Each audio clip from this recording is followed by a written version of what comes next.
ये जल परियां क्या होती हैं? तुम्हें इसके बारे में कहाँ से पता लगा? आज स्कूल में मेरे दोस्त नन्ही जलपरी की बात कर रहे थे। ठीक है, मैं तुम्हें नन्ही जलपरी की कहानी सुनाती हूँ।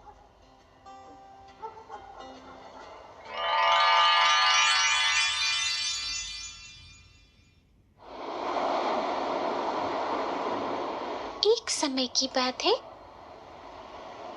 एक समुद्र के नीचे महल था,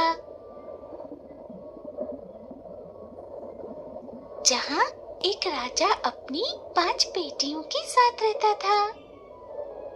किसी को समुद्र के ऊपर जाने की इजाजत नहीं थी जब तक वह 15 साल की ना हो जाए।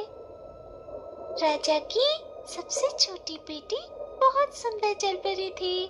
उसका नाम एरियल था।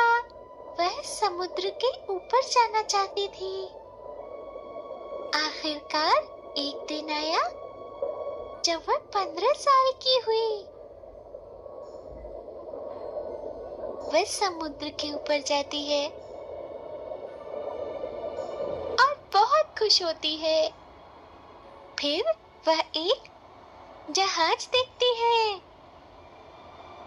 कितना बड़ा जहाज है, मुझे उसके पास जाना चाहिए।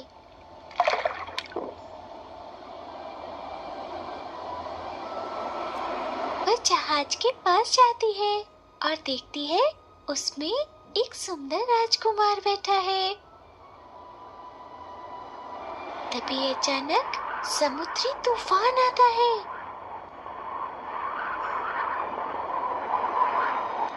जहाज डूब जाता है, लेकिन एरियल राजकुमार को बचा लेती है और समुद्र के किनारे ले जाती है।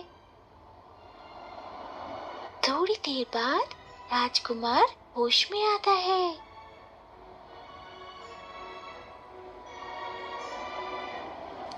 तब तक एरियल समुद्र के नीचे चली जाती है। राजकुमार के सैनिक राजकुमार को ढूंढते हुए आते हैं और राजकुमार को महल में ले जाते हैं। नन्ही जलपरी को राजकुमार से प्रेम हो गया था। वह रोज समुद्र के ऊपर आती और राजकुमार के आने का इंतजार करती, लेकिन राजकुमार नहीं आया। एरियल राजकुमार को ढूंढने के लिए धरती पे जाना चाहती थी, लेकिन वो एक जलपरी थी, समुद्र से बाहर नहीं जा सकती थी। फिर उसे एक तरकीब सूझी और वह समुद्री जादूगरनी के पास गई। मुझे इंसान बनना है। लेकिन क्यों? मुझे राजकुमार से प्रेम हो गया है। ओह, तो ये बात है। मगर इसके बदले में तुम्हें मुझे अपनी आवाज देनी होगी। एरियल मान जाती है। जादूगरनी उसके ऊपर जादू करती है और उसे इंसान बना देती है।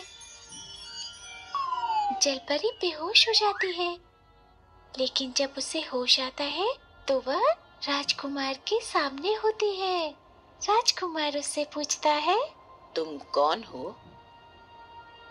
लेकिन एरियल की आवाज जा चुकी थी।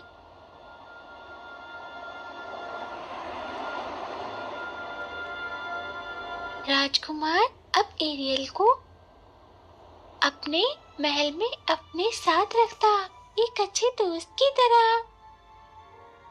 राजकुमार ये नहीं जानता था कि एरियल ने ही उसकी जान बचाई है और वो उससे प्रेम करती है। कुछ दिनों बाद राजकुमार की किसी से शादी होने वाली थी। अब न तो नन्ही जलपरी समुद्र में जा सकती थी और न ही राजकुमार के पास रह सकती थी।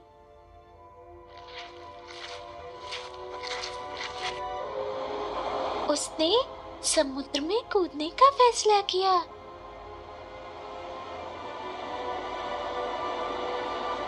जब वह समुद्र में कूदती है तो समुद्र में नीचे जाने के बजाय वो आसमान में उड़ने लगती है और बादलों की दुनिया में पहुंच जाती है।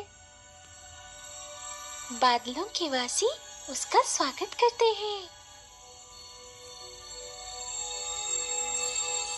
काश नन्ही जलपरी की शादी राजकुमार से हो